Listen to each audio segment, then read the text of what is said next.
Me llamo Amalia Valdés. Cumplí 70 años la primavera pasada. Algunos dicen que parezco más joven, aunque creo que solo es una forma amable de ignorar lo quieta que me he vuelto. Durante 40 años fui contadora a manos firmes, palabras cuidadosas y un cariño especial por todo lo que podía cuadrarse al final del día. Los números siempre me dieron consuelo. Las personas casi nunca. Ese domingo por la noche estaba sentada que es así la mesa del comedor de mi hijo, el mismo lugar que ocupaba casi cada semana desde su boda. El aroma a pollo asado llenaba el aire. Los cubiertos tintineaban contra la porcelana. Ese sonido ensayado de cortesía familiar. Clara, mi nuera, hablaba de su boutique y cómo la temporada ha sido dura. Mauricio asentía su copa de vino nunca lejos de la mano. Yo sonreía cuando era esperado, reía cuando parecía correcto. Era el ritmo que todos conocíamos, la función silenciosa de estar juntos. A la mitad del postre la conversación giró hacia el trabajo, la jubilación, el propósito. Debí haber notado el cambio en el tono de Mauricio antes de que hablara, pero no lo hice. Su voz cortó el murmullo afilada y inestable. Entonces mamá dijo girando su tenedor como un director listo para dar entradas una canción cruel. ¿Cómo se siente no servir para nada? Por un momento hasta la casa se quedó inmóvil. El ventilador del techo zumbaba. Un perro ladró afuera. El tenedor de Clara se detuvo a medio camino de su boca. Su hermana menor miró hacia abajo fingiendo ajustar su servilleta. Mi hijo se recostó con esa sonrisita de quien cree haber dicho algo ingenioso. Puse mi copa en la mesa lentamente. El sonido fue suave, pero resonó más de lo que esperaba.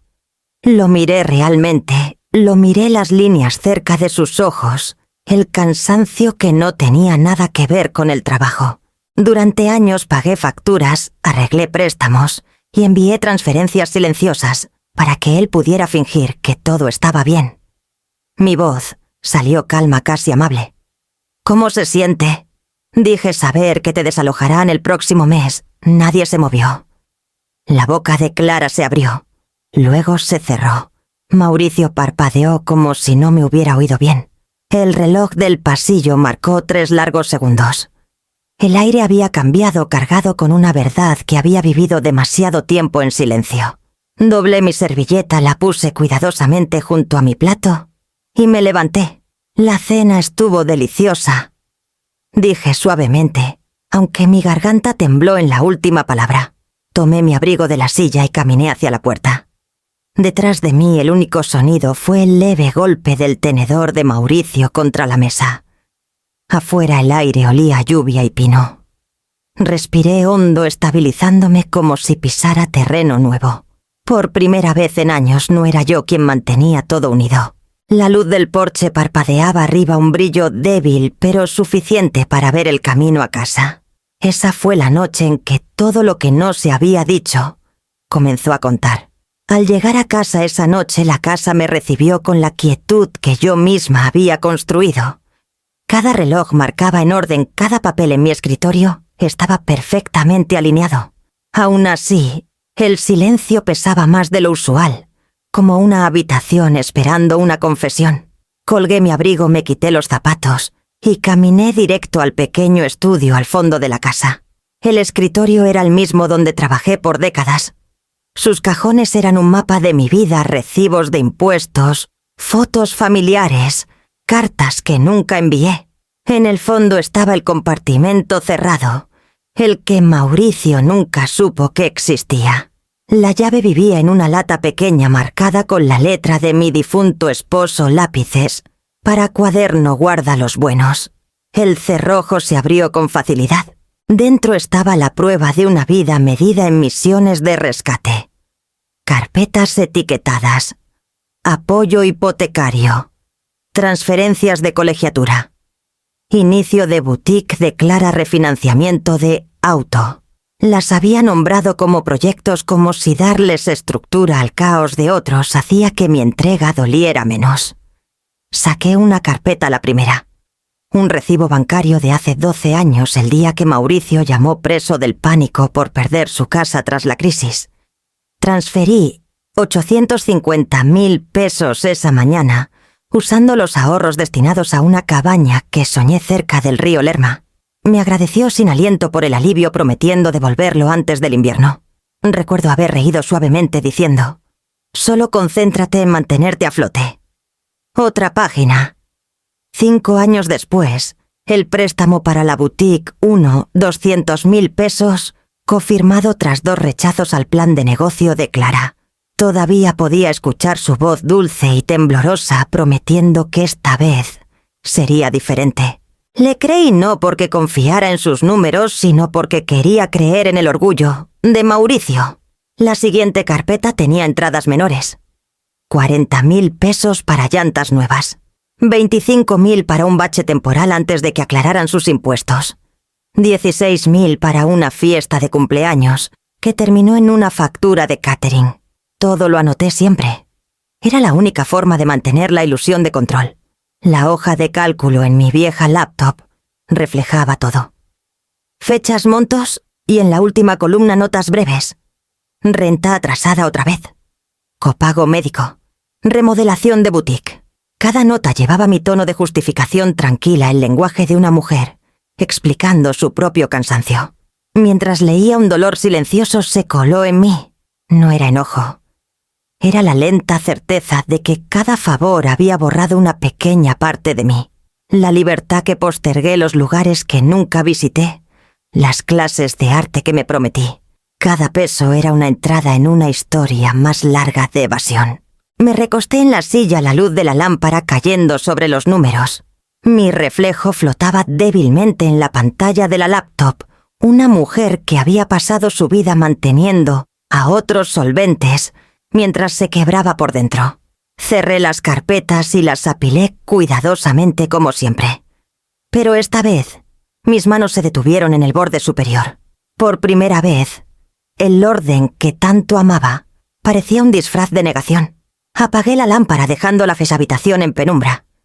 En algún lugar del silencio escuché la voz de mi esposo, firme como en vida. Cada cuenta debe cerrarse alguna vez. Amalia. Volví a cerrar el cajón y guardé la llave en la lata. Luego susurré las palabras que no me había atrevido a decir en voz alta en años. No más contabilidad invisible. La casa no respondió, pero no necesitaba hacerlo. Entendió lo que quería decir. La luz de la mañana se filtraba por las persianas en rayas estrechas sobre mi escritorio. No había dormido mucho. El cajón aún olía ligeramente a papel viejo y aceite de limón de la noche anterior. Me dije que solo ordenaría las carpetas, cerraría la laptop y dejaría todo descansar. Pero ordenar siempre ha sido mi forma de encontrar la verdad. Y la verdad nunca se queda oculta mucho tiempo. Una vez que empiezas. A la mitad de la carpeta. Apoyo hipotecario. Un sobre blanco se deslizó. Era más nuevo que los otros, con matasellos de hace solo 2 meses, dirigido a Mauricio Valdés y Amalia Valdés. Mi corazón dio un pequeño golpe desigual. No había firmado nada recientemente, no desde que mi esposo falleció. La carta era de Préstamos Hogar Jalisco. Hablaba en un lenguaje educado pero firme, del tipo que los bancos usan cuando la decepción se convierte en política. Cuenta de segunda hipoteca vencida. Se requiere contacto inmediato para evitar procedimientos de embargo. El saldo estaba listado, 2.250.000 pesos. Debajo mi nombre aparecía en negritas, cofirmante garante secundario. Por un momento no pude moverme. Leí de nuevo trazando las palabras con mi dedo como si pudieran reordenarse en algo más suave. Cofirmante. Intenté recordar alguna conversación que se pareciera a un permiso. No la había. El recuerdo que emergió fue más viejo, 6 años atrás. Mauricio de pie en mi cocina, papeles en mano. Ese día estaba demasiado alegre. «Es solo una transferencia temporal, mamá», dijo deslizando los formularios por el mostrador. «Para ajustar los impuestos prediales. Todos lo hacen. Seguirás siendo dueña de tu parte». Me besó la mejilla y añadió: Eres la única en quien confío. Recordé haber firmado pensando que era otro gesto rutinario en una larga lista. No miré con cuidado. Aún estaba de luto por mi esposo, intentando evitar que Mauricio se alejara demasiado en su propio duelo. Creí que el amor significaba fe, y la fe significaba no revisar la letra pequeña. Ahora veía la verdad en tinta negra. La segunda hipoteca fue aprobada la primavera siguiente. Mi crédito la sostuvo. Mi historial. Mi vida de trabajo cuidadoso. Sin embargo, el historial de pagos de Mauricio la deshizo. Me quedé muy quieta escuchando el leve zumbido del refrigerador y los cuervos graznando afuera. La casa a mi alrededor, esta casa que construimos con mi esposo, pintada 2 veces, reparada tras cada tormenta, ya no se sentía sólida. Era garantía. Yo era garantía. Doblé la carta y la púseles en el escritorio junto a las otras. Mis manos temblaron ligeramente, no por enojo, sino por reconocimiento. Esto no era una traición nueva. Era la conclusión silenciosa de cada bondad sin revisar. Afuera comenzó a llover suave contra las ventanas. Tomé un bolígrafo. Escribí la fecha en la esquina del sobre y la subrayé 2 veces. Luego susurré a la habitación vacía. Así es como termina la confianza cuando nadie la cuida. El papel no respondió. No tenía que hacerlo. Ya había dicho suficiente. El teléfono sonó cerca de la medianoche. Por un momento pensé que sería una de esas estafas que atacan a los mayores, pero cuando vi el nombre de Mauricio brillando en la pantalla, el sonido me atravesó el pecho. Lo dejé sonar 2 veces antes de contestar. «¿Mamá?» Su voz era suave, demasiado suave. «¿Te desperté?» Estaba despierta, dije. Era cierto. El sueño había sido un extraño desde esa cena. Dudó. Luego suspiró. He estado pensando en lo que dije la otra noche. Me pasé de la raya. No quería herirte. Las palabras cayeron como piedritas en agua profunda, pequeñas pero inquietantes. Siempre supo cómo ofrecer una disculpa a medias, del tipo que calma sin rendirse. Esperé sabiendo lo que seguiría. Es solo que las cosas han estado duras. ¿Sabes cómo está la renta aquí? Clara intenta mantener la tienda abierta, pero el casero volvió a subirla. Estamos un poco atrasados. Ahí estaba el verdadero motivo de la llamada. ¿Cuánto atrasados?, pregunté en voz baja. Unos 2 meses, admitió. Pero lo resolveremos. Solo necesitamos un pequeño empujón esta vez. Clara dice que la economía está matando los negocios pequeños, y tiene razón. Nadie compra. Contábamos con el verano, pero no llegó. Presioné el teléfono contra mi oído como si pudiera estabilizar su voz al sostenerlo. Sonaba cansado, desesperado, de una manera que reconocía demasiado bien. Lo había oído desde el día que murió su padre. Ese temblor hueco entre orgullo y pánico. Mauricio, dije lentamente. Sabes que no puedo seguir cubriendo cosas. Lo sé, se apresuró a decir. Y no pido mucho. Solo un puente, algo para pasar este mes. Mi corazón latía tan fuerte que parecía una discusión dentro de mis costillas. Pensé en las carpetas en mi escritorio, la carta de la segunda hipoteca esperando que decidiera qué hacer. Pensé en la cabaña que nunca construiría, la vida que seguí posponiendo por su paz. Esperó mi respuesta, su respiración irregular en la línea. Quise decirle que no. Quise decir que ya había dado suficiente, que el amor no era una línea de crédito. Pero la palabra se quedó atrapada detrás de mis dientes. Lo pensaré, dije finalmente. Exhaló el alivio atravesando la estática. Gracias, mamá. Sabía que entenderías. Cuando la llamada terminó, me senté en el borde de la cama, el teléfono aún en la mano. La casa estaba completamente oscura, salvo por la pequeña luz azul del cargador junto a la pared. Casi podía escuchar la voz de mi esposo, en el silencio, como sonaba cuando estaba seguro de algo. No puedes seguir salvándolo de las lecciones que se niegas a aprender. Apagué el teléfono y lo puse boca abajo en la mesa de noche. El brillo desapareció dejando la habitación envuelta en una calma que casi parecía vergüenza. Por la mañana la lluvia había parado, pero la quietud en la casa aún cargaba el peso de algo sin resolver. Preparé una cafetera y la dejé sin tocar, el aroma elevándose por la cocina, como un recuerdo que se negaba a desvanecerse. La llamada de anoche se había sentado en mí como sedimento pesado e inmóvil. Caminé al estudio atraída más por instinto que por decisión. El escritorio estaba contra la pared del fondo, el mismo lugar desde que mi esposo y yo compramos esta casa.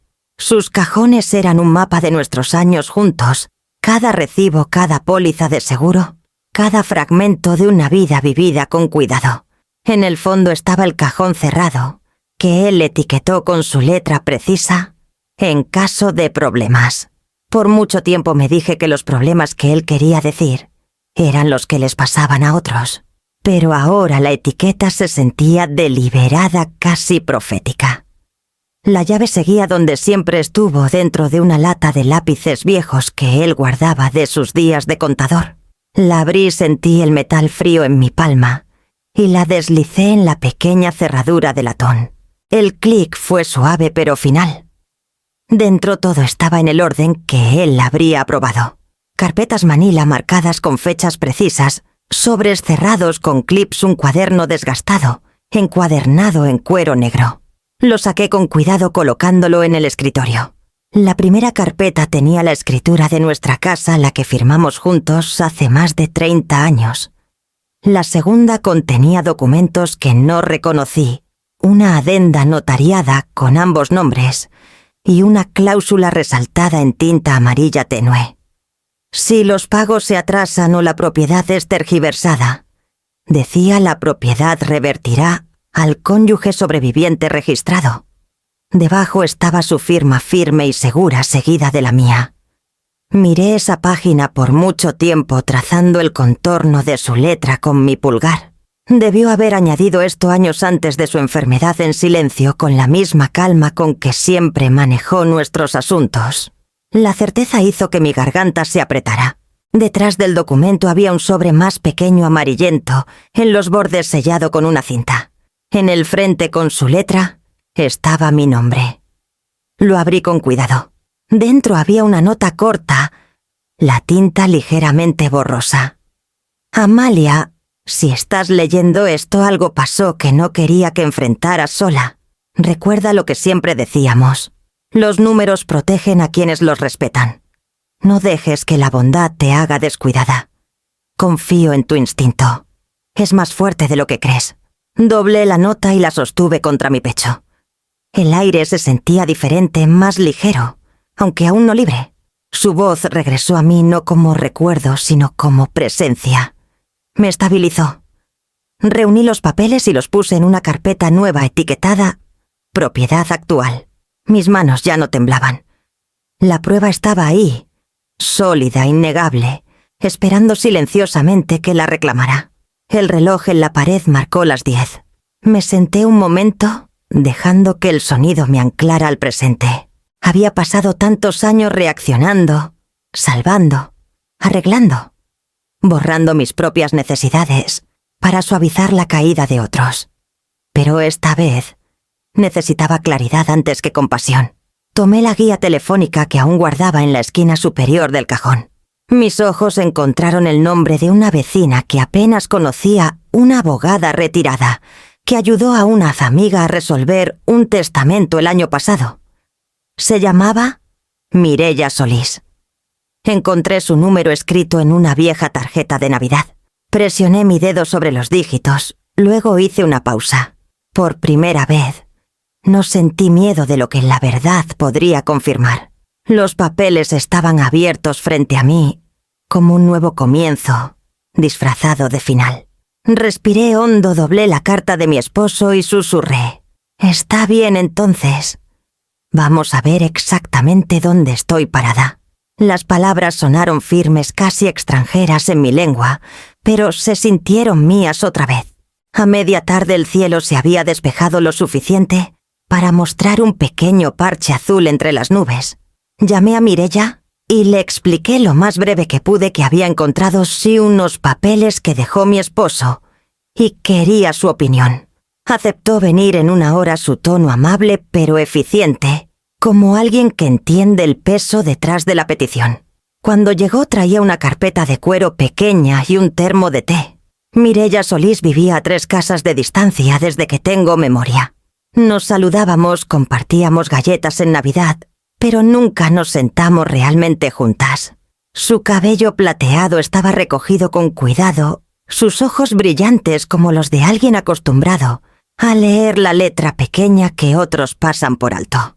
La llevé al estudio y extendí los documentos sobre el escritorio. Ajustó sus lentes y comenzó a leer en silencio, el rasguño constante de su pluma contra un bloque amarillo, llenando la habitación. Me senté frente a ella con las manos cruzadas, observando su expresión en busca de pistas. Tras varios minutos dejó los papeles a un lado y me miró. ¿Dijiste que tu hijo manejó este refinanciamiento? Asentí. Me trajo unos formularios hace un tiempo. Dijo que era para ajustar los impuestos prediales. Sus labios se apretaron en una línea fina. No lo es. Estos son documentos de refinanciamiento, y tu nombre está listado como garante. Eso significa que el banco usó tu crédito como garantía para el segundo préstamo. Lo esperaba, pero escuchar las palabras en voz alta aún hizo que mi estómago se retorciera. Entonces usó mi nombre, dije en voz baja. Sí, respondió. Y sin consentimiento, claro, eso es un problema. Está al borde del fraude, aunque los bancos rara vez lo persiguen si es entre familia. Pero tú deberías. Porque si él falla otra vez, pueden poner un embargo en esta propiedad. Mireia tomó su té y dio un sorbo tranquilo antes de continuar. Puedo ayudarte a redactar una notificación al banco confirmando tu falta de participación. Congelará la cuenta temporalmente. Te da tiempo para proteger tu propiedad. Exhalé lentamente el aire temblando en mi pecho. No quería que llegara hasta esto. Ella asintió ligeramente. Nadie lo quiere, pero a veces no hacer nada se convierte en una decisión propia. Pasamos a la cocina después, y ella sirvió el té que trajo. Olía a menta y algo floral. Lo revolvió con la punta de una cuchara, su voz más suave ahora. No es mal hombre, Amalia. Solo nunca lo han obligado a cuadrar sus propias cuentas. Sus palabras cayeron suavemente, pero se quedaron conmigo. Me sorprendí sonriendo no de alegría, sino de un reconocimiento silencioso. Por primera vez en días no me sentía confundida. Me sentía vista. Cuando Mireia se fue, me quedé en la ventana viendo cómo caminaba por la calle, su abrigo, levantándose ligeramente con el viento. La luz en su cabello plateado atrapó un destello pálido, y pensé en lo extraño que era que una sola tarde pudiera cambiar el terreno bajo tus pies. Los documentos seguían abiertos en mi escritorio, pero ya no parecían amenazas. Parecían instrucciones. La mañana siguiente comenzó con una sensación de propósito que no había sentido en años. El café sabía más fuerte, el aire se sentía más ligero, y mis manos, aunque marcadas por la edad, ya no temblaban al alcanzar el cajón. Las palabras de Mireia del día anterior resonaban en mi cabeza como una orden gentil. No hacer nada se convierte en una decisión propia. Extendí papel nuevo sobre el escritorio, alineé mi pluma y regla y abrí la carpeta etiquetada Propiedad actual. La casa estaba silenciosa salvo por el zumbido lento del refrigerador. Siempre había pensado mejor en el silencio. Los números me enseñaron eso, cada columna ordenada, cada total exacto.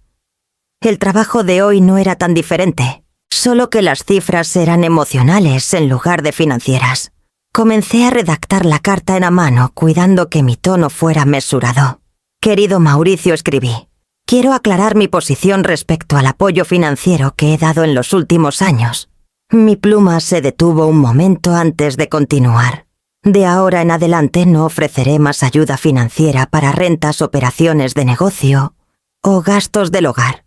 Tú eres responsable de tu renta actual y todos los pagos asociados. Mi nombre debe ser retirado de cualquier documento de propiedad o préstamos futuros. Si el reembolso del apoyo existente es posible, lo aceptaré, pero no es obligatorio. Lo que importa ahora es la responsabilidad. Leí esas frases 3 veces buscando amargura, pero no la había. Sonaba profesional, casi como el cierre de una auditoría. Ajusté una frase, luego añadí una línea final cerca del final. La bondad sin límites se convierte en moneda de control. Las palabras parecieron demasiado directas al principio, pero luego me di cuenta de que eran la frase más verdadera que había escrito. Cuando terminé, reescribí la carta con pluma en mi papelería personal, del tipo azul pálido que mi esposo me compraba cada Navidad. Mi letra se había suavizado con los años, inclinada ligeramente a la derecha. Aún así, cada trazo se sentía deliberado. Esto no era una súplica ni un castigo. Era un cuaderno llevado al balance. Cuando terminé, puse el papel a un lado y dibujé un cuadro simple de reembolso en una hoja separada. No era para exigir dinero, sino para mostrar cómo podría verse la responsabilidad si Mauricio alguna vez elegía reconstruir la confianza. Cada línea estaba fechada, cada monto anotado en cifras redondas. Al verlo escrito me di cuenta de lo vasto que era el total, más de 4.000 de pesos en casi 15 años. No sentí enojo. Sentí la gravedad de lo que había permitido. Firmé ambas páginas con mi nombre completo como solía firmar declaraciones fiscales en el trabajo. Amalia Jim Valdés. Firme y clara. Por un momento descansé mi mano sobre la tinta, sintiendo el leve calor que dejaba atrás. Mi esposo habría reconocido ese gesto. Así me estabilizaba antes de finalizar el informe de un cliente. Afuera un viento suave rozó la ventana. Doblé la carta, puse la hoja de reembolso detrás y las deslicé en un sobre. Con letra pulcra escribí Mauricio Valdés Personal. Me quedé allí un rato mirando el sobre sellado, descansando en el secante del escritorio. No había satisfacción, solo una calma que se sentía ganada. El acto de escribir había desatado algo dentro de mí, años de hábito, culpa y pequeñas negaciones. Antes de salir de la habitación a una habitación, reuní las carpetas, las regresé al cajón y lo cerré. La llave hizo un suave clic, el mismo sonido que cuando lo abrí días atrás, pero ahora sonaba diferente.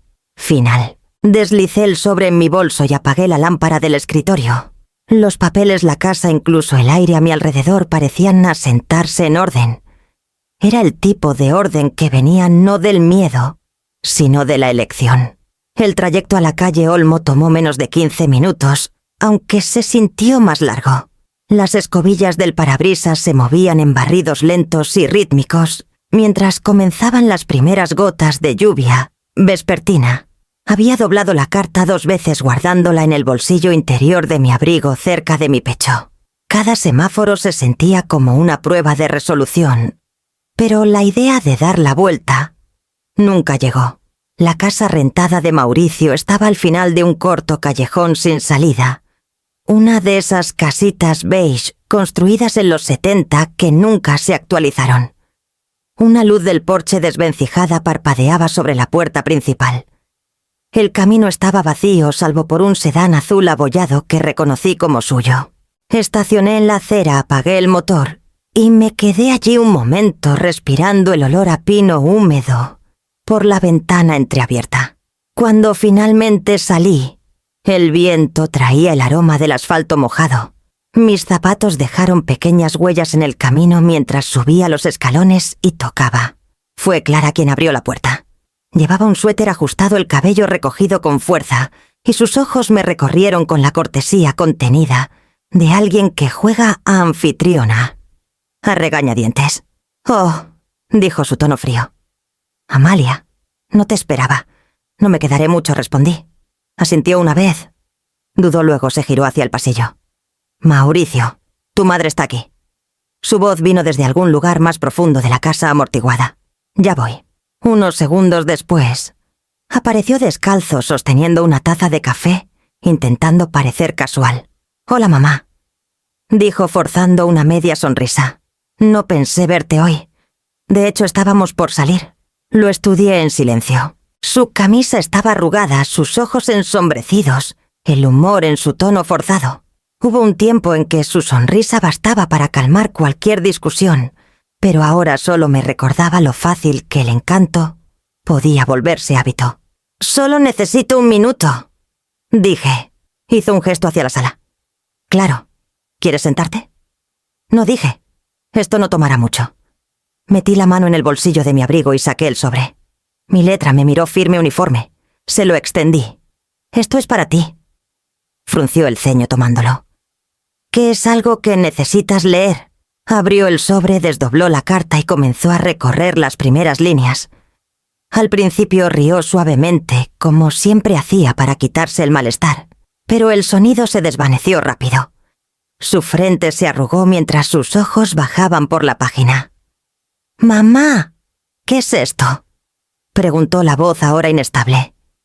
«Es claridad», dije. «Ya no pagaré por tu adultez». Parpadeó como si las palabras no encajaran en el aire entre nosotros. «Estás bromeando. ¿Verdad? Esto no es... No estoy bromeando». Mi tono siguió uniforme. «De ahora en adelante, tu renta, tu negocio, tus decisiones son tuyas para manejar». Clara cruzó los brazos y miró a otro lado. El rostro de Mauricio enrojeció. «No puedes simplemente cortarme así. Siempre has ayudado antes». «Lo sé», dije en voz baja. «¿Por eso tengo que parar?» Por un momento nadie habló. El único sonido venía del reloj de la cocina marcando en algún lugar detrás de nosotros.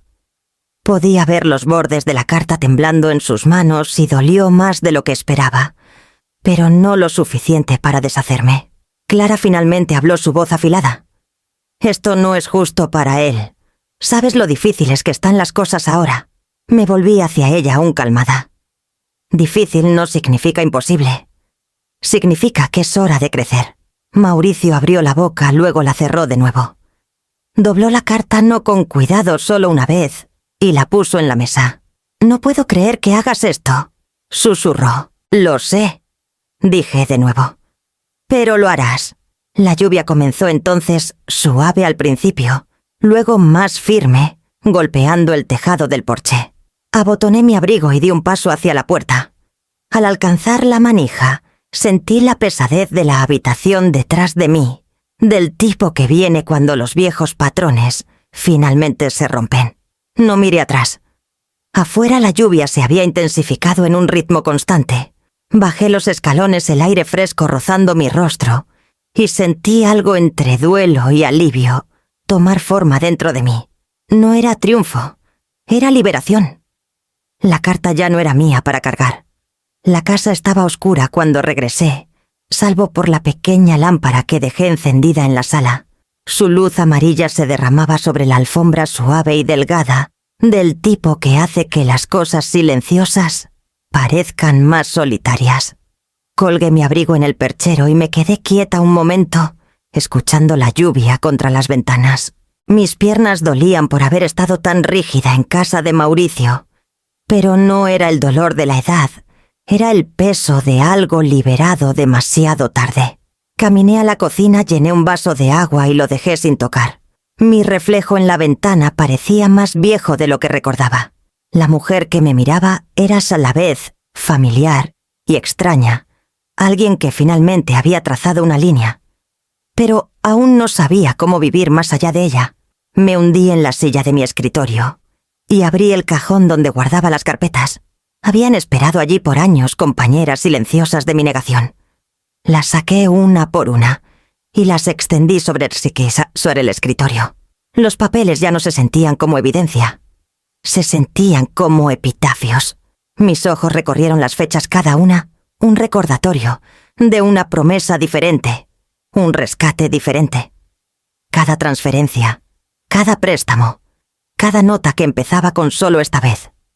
Podía verme en todas ellas más joven, esperanzada, segura de que el amor significaba llenar cada hueco. Las lágrimas vinieron en silencio sin aviso.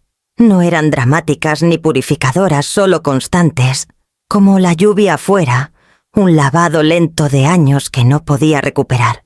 Presioné una mano contra mi rostro y las dejé caer.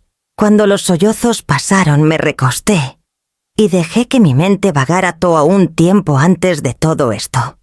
Mauricio tenía 8 años ese verano, su cabello decolorado por el sol y sus manos perpetuamente cubiertas de tierra del patio trasero. Para mi cumpleaños decidió construir algo por su cuenta. Llegué a casa y lo encontré en el jardín martillando pedazos de madera que había recogido del cobertizo. El resultado fue una casita para pájaros torcida desigual, pintada de un amarillo tan brillante que no se podía ignorar. La presentó con tanto orgullo sosteniéndola con ambas manos. «No es perfecta», dijo, «pero a los pájaros no les importará». Reí, entonces lo abracé y prometí colgarla junto a la ventana de la cocina. Estuvo allí por años desgastada por la lluvia y el sol, hasta que una tormenta de invierno finalmente la partió por la mitad. Quise arreglarla, pero la vida, como suele hacer, llenó los días con otras urgencias. El recuerdo se quedó frágil, pero nítido. Casi podía sentir el calor de sus pequeñas manos, la forma en que me miró buscando aprobación. En algún momento, esa necesidad cambió de forma. Dejó de construir. Yo seguí reparando. Nunca nos encontramos en el medio otra vez. «Debí enseñarte a construir». Susurré las palabras atascándose en mi garganta, no a pedir prestado. El reloj marcaba suavemente de fondo, midiendo un silencio que se sentía final. Reuní los papeles, alineé sus bordes y abrí el archivo etiquetado «Cuentas cerradas». Uno por uno puse cada registro dentro: el préstamo de la casa, los gastos de la boutique, la colegiatura, los pagos del auto, hasta que el cajón sostuvo todo el peso de lo que había dado. Cuando terminé, cerré la carpeta y presioné mi palma contra la cubierta. El gesto se sentía ceremonial, como cerrar un libro cuyo final finalmente había alcanzado. Cerré el cajón, apagué la lámpara y me quedé un largo momento en la oscuridad. La lluvia había parado. El silencio dentro de la casa era completo, y por primera vez no me pedía nada. Pasaron 3 semanas en una ráfaga de rutinas silenciosas. Limpié las barandillas del porche, podé las rosas y archivé los recibos de servicios que esperaban desde la primavera. Cada tarea llenaba el silencio que la ausencia de Mauricio dejó atrás. El teléfono aún sonaba a veces, pero solo 1 o 2 veces al día ahora, y lo dejaba. No había mensajes nuevos que quisiera escuchar, ni frases que pudieran deshacer lo ya dicho. Un jueves por la mañana fresco llegó una carta que no reconocí. El sobre era sencillo, la dirección de retorno impresa por una máquina de oficina. Lo abrí en el mostrador esperando otro estado de cuenta o recordatorio de la aseguradora. En cambio vi las palabras «Notificación de procedimientos de desalojo». No estaban dirigidas a mí, pero el nombre del casero era familiar. Mi pecho se apretó.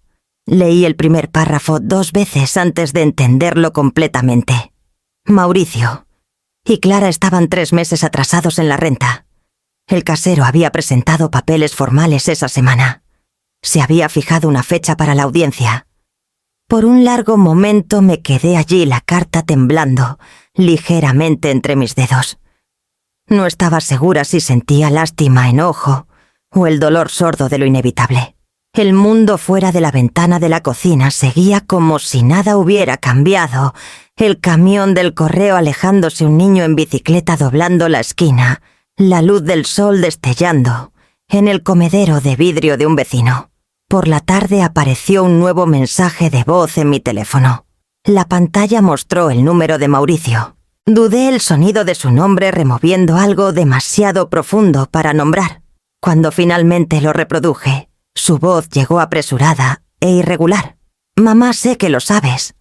Lo siento. De verdad. Estamos intentando todo, pero la tienda de Clara está acabada y el banco congeló nuestra cuenta por ese maldito préstamo. Por favor, solo esta vez.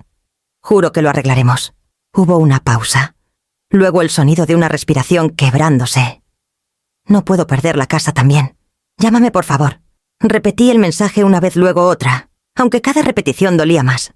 Su voz seguía siendo la de mi hijo adulto, pero frágil, el mismo tono que usaba de niño cuando un juguete roto parecía el fin del mundo. Por un momento, el instinto tiró fuerte. La imagen de él parado en una casa vacía viendo a extraños llevarse cajas de su vida me desgarró.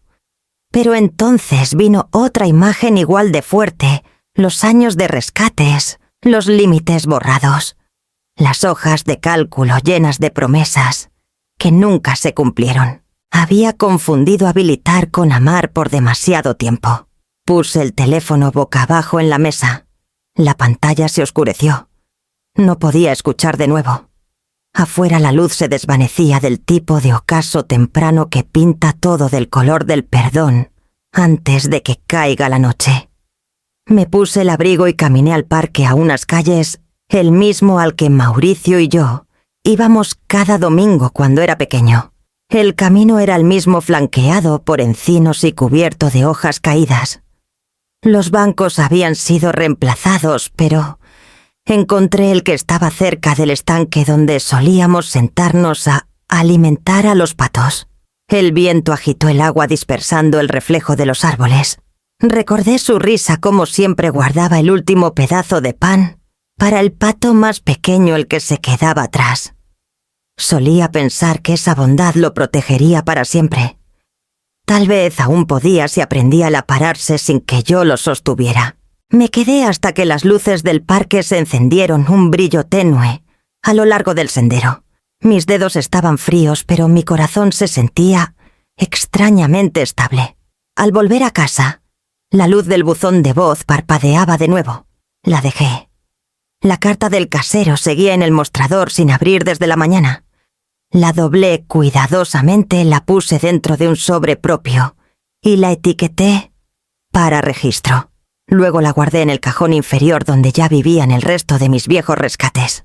El sonido del cajón al cerrarse fue suave, pero resonó por la casa como el final de una frase larga e inacabada. A la mañana siguiente llamé al número impreso al final de la carta que encontré semanas antes, la de Préstamos Hogar Jalisco. Mi voz sonó más firme de lo que sentía al pedir una cita.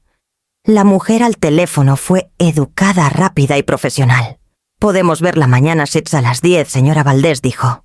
La agradecí y escribí la hora en una libreta, aunque sabía que no olvidaría. Cuando llegué, el aire dentro de la sucursal se sentía más frío que las mañanas afuera. Las paredes brillaban con fotos enmarcadas de familias sonriendo al firmar documentos, su felicidad congelada en tinta y promesas. Un joven en el mostrador me dirigió a una oficina al final del pasillo. La puerta tenía una placa de latón pequeña que decía María Fernanda Torres, oficial de préstamos. Se levantó cuando entré ofreciendo un apretón de manos firme y una sonrisa cortés. «Señora Valdés, por favor, tome asiento. He revisado su expediente». Me senté frente a ella, mi bolso descansando en mi regazo, mis manos cruzadas sobre él. «Entonces sabe por qué estoy aquí», asintió. «Sí». «¿Usted cree que su hijo usó su nombre sin autorización adecuada durante un refinanciamiento?» Su voz se suavizó al añadir: «Lamento que esto haya surgido». Giró su monitor para que viera la pantalla. Apareció un documento escaneado, páginas de texto impreso y firmas. Mi nombre estaba cuidadosamente escrito junto al de Mauricio, en la cursiva familiar que usé toda mi vida. «¿Reconoce esto?», preguntó. Me acerqué. Los trazos eran idénticos hasta el pequeño rizo en la letra G. Por un latido casi dudé de mí misma. Luego miré de nuevo y vi la pequeña imperfección, una leve inclinación hacia arriba, donde la pluma dudó, algo que nunca habría permitido en mi propia mano. No dije en voz baja: «Esa no es mía». María Fernanda estudió la página, luego pasó a una segunda pantalla. «Tenemos el registro digital de la presentación. Fue firmado electrónicamente desde una dirección perteneciente al negocio de su hijo». Dudó antes de continuar. «Señora Valdés, esto constituye una tergiversación. No es raro en préstamos familiares, pero sigue siendo ilegal». Asentí una vez, sintiendo la verdad asentarse como una piedra en mi estómago. «Puedo preparar una declaración jurada para que firme», continuó. «Afirmará que no autorizó ni ejecutó este refinanciamiento. Una vez presentada la cuenta, se congelará hasta que se complete una revisión. Eso significa que no pueden ocurrir retiros o transferencias adicionales sin su consentimiento». Imprimió el formulario y lo deslizó por el escritorio. Lo leí con cuidado, trazando cada línea con mi dedo. No había emociones en las palabras, solo estructura, como una ecuación que se te equilibra sola. Cuando llegué al final, tomé la pluma que me ofreció. Mi mano no tembló esta vez. La tinta se secó rápido contra el papel. María Fernanda tomó el formulario, lo selló y lo guardó en una carpeta. «Está haciendo lo correcto, señora. Valdés», dijo. Encontré sus ojos. Eran amables, pero su tono llevaba el desapego practicado de alguien que decía esas palabras a menudo. «Lo correcto», repetí suavemente, como probando cómo se sentía en mi boca. Cuando la reunión terminó, me escoltó al vestíbulo. El zumbido de las impresoras y el suave murmullo de la conversación llenaban el aire. Todo en el lugar era tranquilo, eficiente e impersonal. La justicia aquí era solo otro proceso archivado y numerado, como cualquier otra cuenta. Afuera la luz del sol era demasiado brillante tras el frío del banco. Hice una pausa en la acera, dejando que el calor tocara mi rostro. La calle olía ligeramente a lluvia y asfalto. Por un momento no sentí nada, no triunfo, no enojo, solo el alivio hueco que viene cuando una herida finalmente deja de sangrar. Abrí mi bolso, doblé mi copia de la declaración jurada y la puse con cuidado dentro. Mi nombre, el verdadero, seguía siendo mío para proteger. Luego caminé a mi auto más lento de lo usual, cada paso un pequeño acto de recuperación que nadie más notaría. La lluvia llegó fuerte esa noche, viniendo de la costa y tamborileando contra las ventanas. Había estado leyendo en la sala el mismo párrafo una y otra vez, sin captar una palabra. Cuando llegó el golpe fue débil al principio, casi perdido bajo el sonido de la tormenta. Luego vino de nuevo, más fuerte, urgente. Abrí la puerta y ahí estaba. Mauricio estaba en el porche, la lluvia goteando de su cabello, su abrigo pegado a los hombros. Sus ojos estaban enrojecidos, su rostro tenso por el agotamiento. Por un momento ninguno habló. El único sonido era el ritmo constante del agua cayendo del canalón. Mamá dijo sin aliento: «Por favor, no me dejes fuera». No sabía a dónde más ir. Me hice a un lado, dejándolo estar bajo el pequeño toldo. La luz del porche proyectaba un círculo pálido a nuestro alrededor. Temblaba, frotándose los brazos como intentando estabilizarse. «Nos van a echar», dijo. «El casero no nos dará otra prórroga. Intenté encontrar otro lugar, pero nadie nos renta con nuestro historial. Solo necesitamos un poco más de tiempo». Su voz se quebró en la última palabra. Parecía más delgado, mayor, el brío desaparecido. Por un segundo fugaz, vi al niño que solía ser el que me seguía por los pasillos del súper, preguntando si podíamos comprar el cereal con juguete dentro. «Clara está con su hermana esta noche», continuó la voz temblando. «Ni siquiera sabe que vine aquí. Ella piensa que nos odias». «No los odio», dije en voz baja. Parpadeó como si no esperara una respuesta tan suave. «Entonces, por favor, ayúdanos. Te devolveré el dinero. Lo juro. Tengo una pista para un trabajo de medio tiempo, pero es algo. Puedo arreglar esto». Se arrodilló de repente, como lo hace un hombre cuando su orgullo colapsa bajo el peso del miedo. La lluvia se acumulaba alrededor de sus zapatos, sus manos aferrando el borde de mi abrigo. «Cambiaré, mamá. Lo verás. Solo dame una oportunidad más». Sentí el dolor subir en mi pecho agudo y profundo. El instinto de alcanzarlo estaba ahí, tan fuerte como siempre. Durante años había confundido salvarlo con amarlo, pero parada allí en la luz tenue, entendí que el amor debía significar algo más firme, más verdadero que el rescate. Toqué su hombro. Su piel estaba fría bajo mi mano. Me miró los ojos abiertos, esperando una clemencia que ya no podía dar de la misma manera. «El cambio no necesita testigos», dije suavemente. Me miró, la confusión destellando en su rostro. Luego algo más pesado, comprensión. Lentamente se puso de pie, su respiración irregular. Abrió la boca como para hablar, pero no salió ninguna palabra. El viento atrapó el borde de su abrigo, tirando de él, como una advertencia de lo que esperaba más allá del porche. «Cuídate», dije. Era todo lo que podía ofrecer, todo lo que quedaba. Dio un pequeño asentimiento. Luego se giró y volvió a la lluvia. El camino por el sendero brillaba plateado bajo la luz. No miró atrás.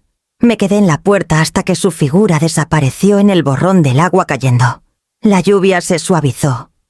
Luego se detuvo el ritmo, calmándose en silencio. Cerré la puerta suavemente apoyándome en ella por un momento, escuchando el leve eco de sus pasos desvaneciéndose por la calle.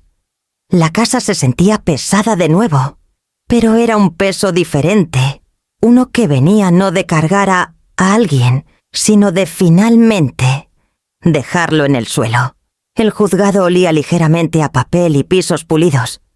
Llegué temprano sentada en un banco de madera fuera de la sala de audiencias, con mi carpeta en el regazo. La luz de la mañana se filtraba por las ventanas altas, el polvo flotando en el aire quieto. Me vestí sencillo pantalones oscuros, suéter azul marino, mi anillo de bodas aún en la mano. No era por aparentar. Era una armadura hecha de recuerdos. Cuando el secretario llamó nuestro caso, me levanté.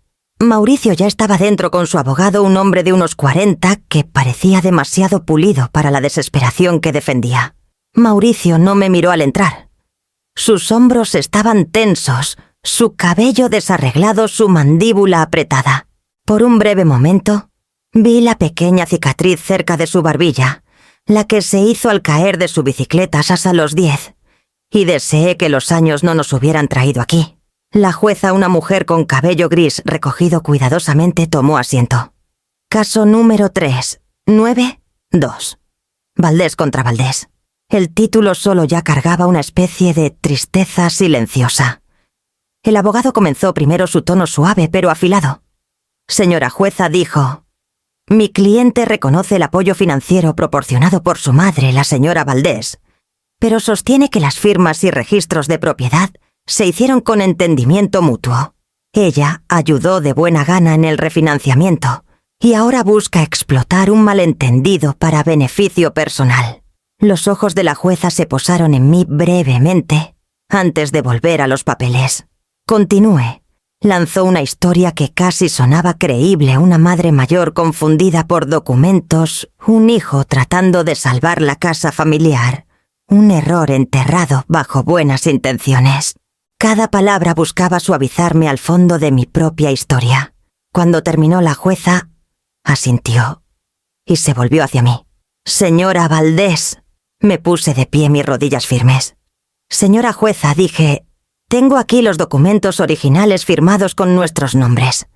También tengo registros notariados de los archivos de mi difunto esposo, que establecen una cláusula de reversión. Estos confirman que la propiedad revierte a mí si los pagos son tergiversados o no se hacen.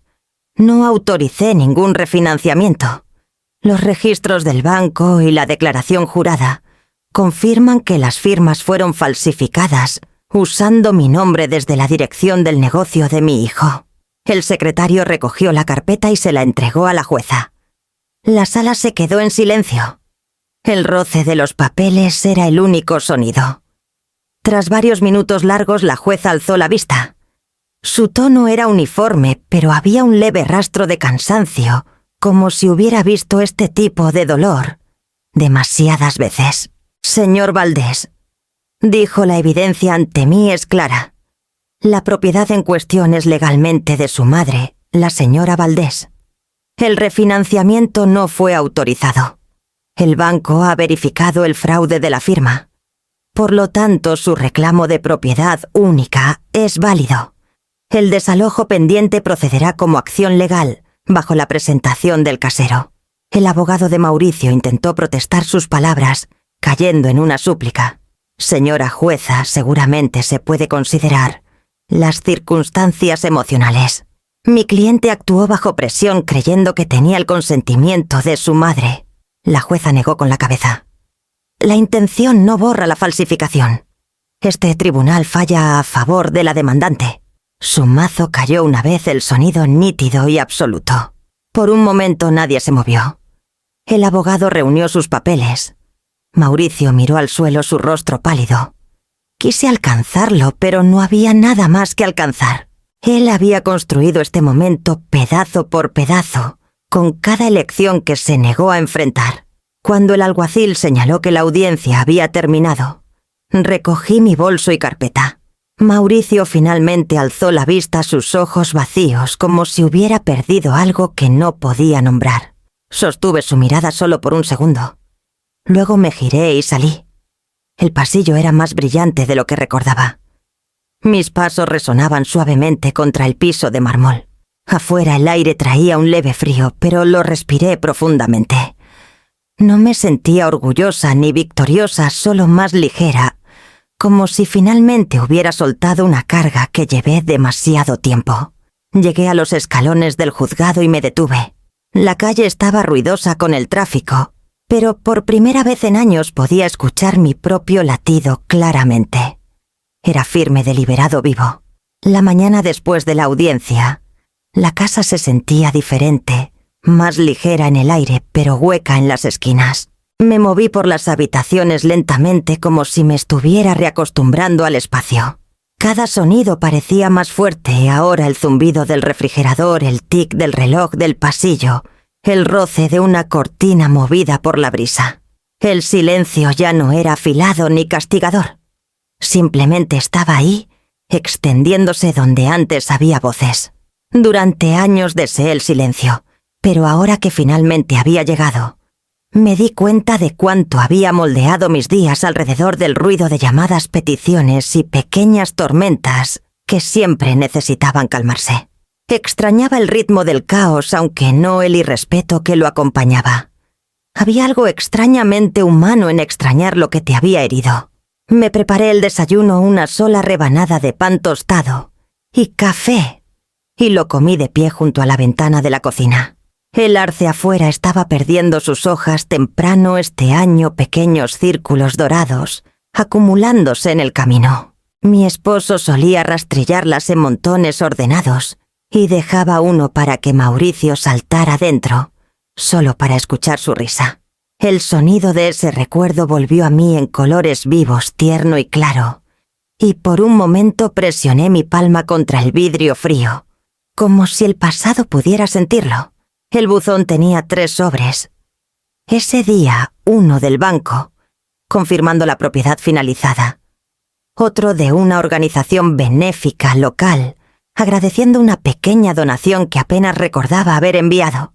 Y uno escrito con una letra cursiva que no reconocí.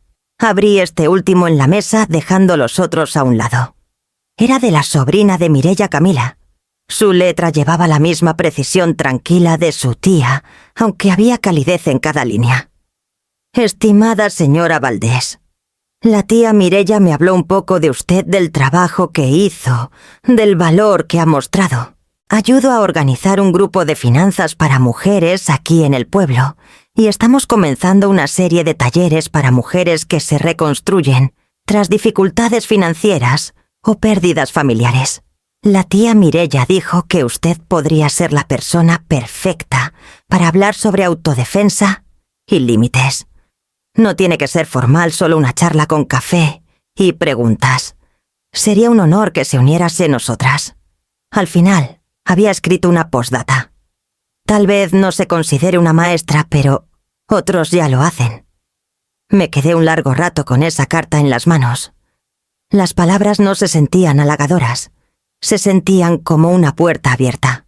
Durante tanto tiempo, me di mi utilidad por cuánto di, cuánto reparé, cuánto cargué por otros. Tal vez había otra forma de importar una que no me agotara. Por la tarde había doblado la carta cuidadosamente y la fijé al corcho sobre mi escritorio. La lluvia había parado y una luz tenue se extendía por la habitación. Preparé otra taza de café, la vertí en una de las tazas viejas de mi esposo y la llevé al porche. El aire era fresco, el olor a tierra húmeda aún pegado al patio. Las tablas del porche crujían bajo mi silla, familiares y firmes. Podía escuchar el leve eco de la vida que había vivido aquí, las cenas, las discusiones, los cumpleaños. Cada recuerdo tenía peso, pero no todo era tristeza.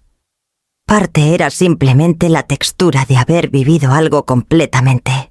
Pensé en Mauricio donde quiera que estuviera ahora, y esperé que hubiera encontrado trabajo, o al menos un lugar donde las paredes no le devolvieran sus errores. No le deseaba castigo.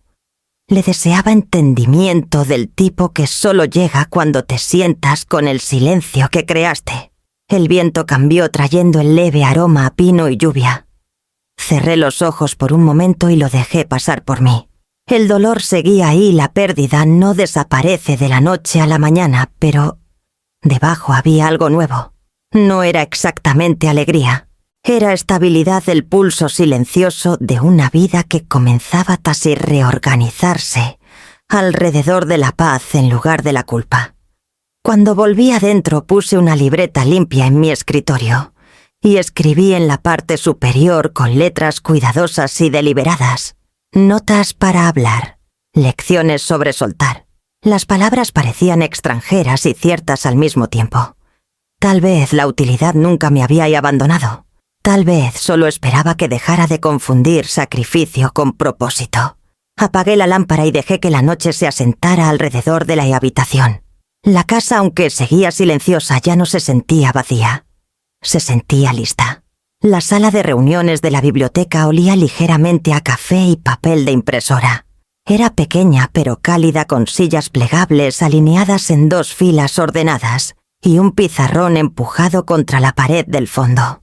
Llegué temprano, como siempre, mis notas organizadas en una carpeta etiquetada Dinero y Límites, sesión 1.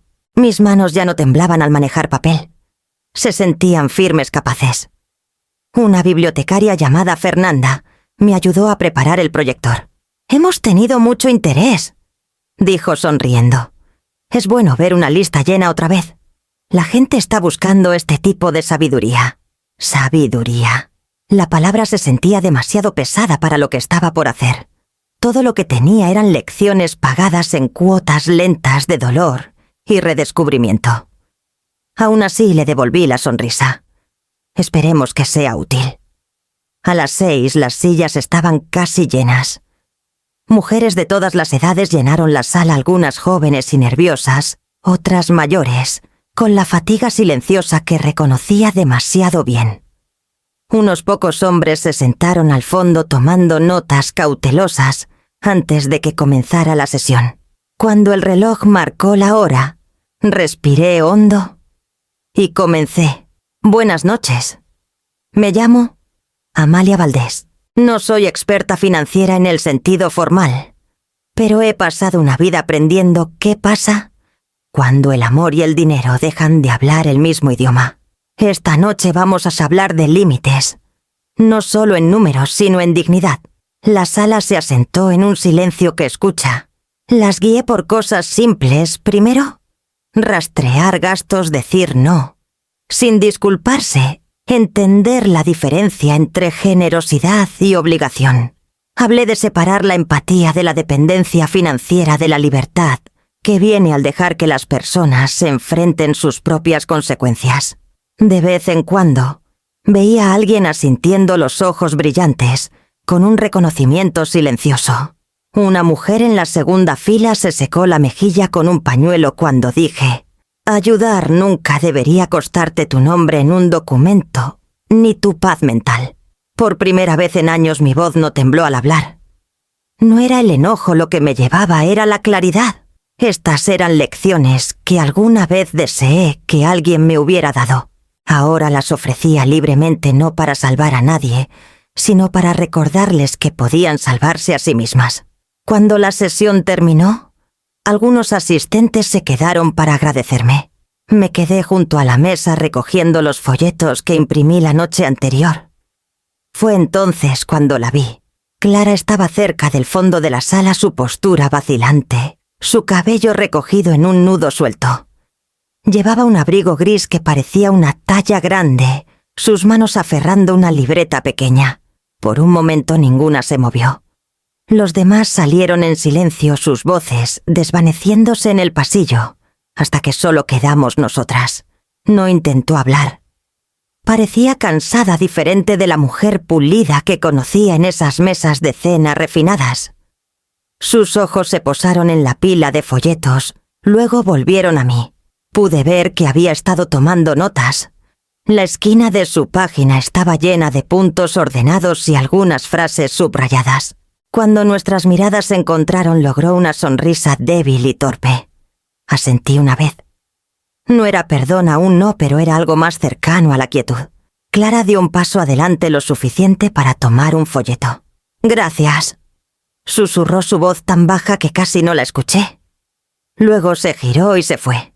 Me quedé allí un momento mirando las sillas vacías.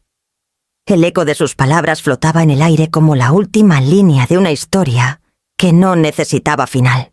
Fernanda asomó por la puerta sonriendo. Les encantó. ¿Planeas hacer otro? Miré la sala, las libretas olvidadas, los papeles doblados llenos de pequeños pasos hacia el cambio, y sentí algo florecer silenciosamente dentro de mí. Sí, dije. Creo que sí. Cuando todos se fueron, apagué las luces y salí. El aire de la noche era fresco, trayendo el leve zumbido del tráfico de la avenida principal. La vieja torre del reloj de la biblioteca sonó 7 veces lenta y segura. Al llegar al estacionamiento me di cuenta de que mi pecho ya no se sentía pesado. El trabajo había pasado de la defensa a la creación. Los números, las reglas, los límites ya no representaban pérdida. Ahora respiraban vivos en las manos de otros que aprenderían de ellos. Miré atrás una vez a las ventanas iluminadas de la biblioteca. Detrás de ellas, la sala que acababa de dejar brillaba tenuemente, aún cálida por las personas que la llenaron. Por primera vez en muchos años no me sentía como alguien que había sobrevivido a su historia. Me sentía como alguien que aún la estaba escribiendo. La primavera llegó silenciosa ese año, suave y clemente. La lluvia ya no caía en tormentas, sino en intervalos pacientes, lo bastante suaves para hacer florecer el jardín otra vez.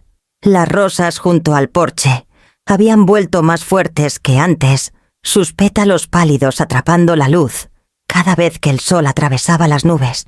Habían pasado casi 6 meses desde la última clase en la biblioteca, y los días habían encontrado un ritmo más lento.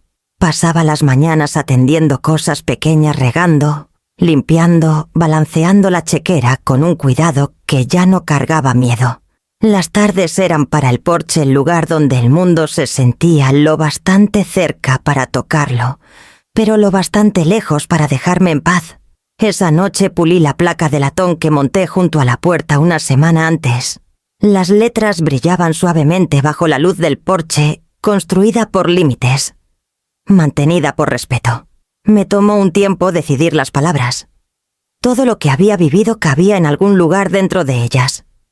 La lluvia había comenzado de nuevo, una neblina fina que destellaba bajo el resplandor de la luz.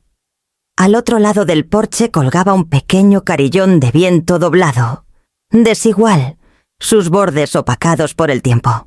Mauricio lo había hecho a los 9 años con el mismo orgullo torpe que alguna vez llenó nuestra cocina de ruido y risas. Lo conservé a través de cada repintado, cada mudanza, cada silencio. Ahora se movía suavemente en la brisa su canción tenue, entrelazándose con el sonido de la lluvia. Me senté en mi vieja silla de mimbre y envolví una manta alrededor de mis hombros. La casa detrás de mí era silenciosa, cálida, y mía completamente, legalmente, espiritualmente. El tipo de propiedad que no venía de firmas, sino del simple acto de quedarme. Pensaba en Mauricio a veces no con amargura, sino con una ternura que ya no dolía. Mireya mencionó haber oído por su sobrina que había encontrado trabajo en una constructora en otro pueblo. Clara, al parecer, estaba tomando clases de contabilidad en el colegio comunitario. No había tenido noticias directas de ninguno de los dos, y tal vez ese era el punto. Algunas distancias no son castigos, son pausas que permiten a las personas aprender el peso de sus propias elecciones. La luz del porche parpadeó una vez, cuando la lluvia se intensificó. Luego se estabilizó de nuevo. Había cambiado la bombilla yo misma un mes atrás, parada en un taburete con una risa por lo simple que era. Arreglar las cosas que solía esperar que alguien más manejara. La pequeña independencia de eso se sentía enorme. En la mesa junto a mí había una pila de cartas, notas de agradecimiento de mujeres que asistieron a la serie de talleres. Algunas escribieron sobre sus primeras cuentas de ahorro, otras sobre cómo finalmente aprendieron a decir no sin culpa. Una mujer viuda de un pueblo cercano había escrito: «Me hiciste ver que no era una carga por sobrevivir a mis propias lecciones». Leía esa carta tan a menudo. Me recordaba que la utilidad no desaparecía. Simplemente cambiaba de forma cuando dejabas de regalarla descuidadamente.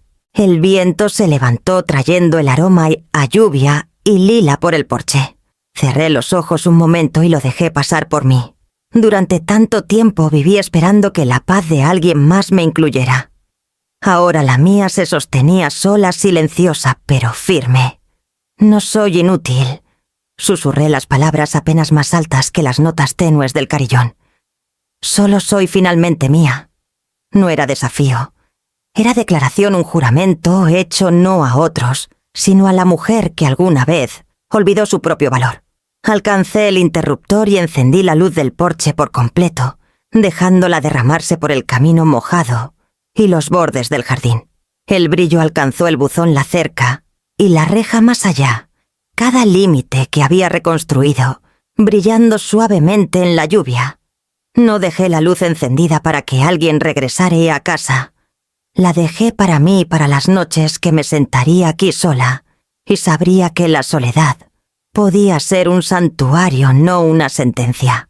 El carillón se balanceó una vez más, el sonido brillante y frágil, como el eco de algo perdido que encontraba su camino de regreso.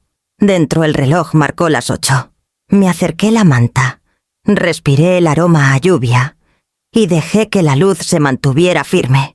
Se quedó así toda la noche, no esperando, no anhelando, solo brillando donde pertenecía.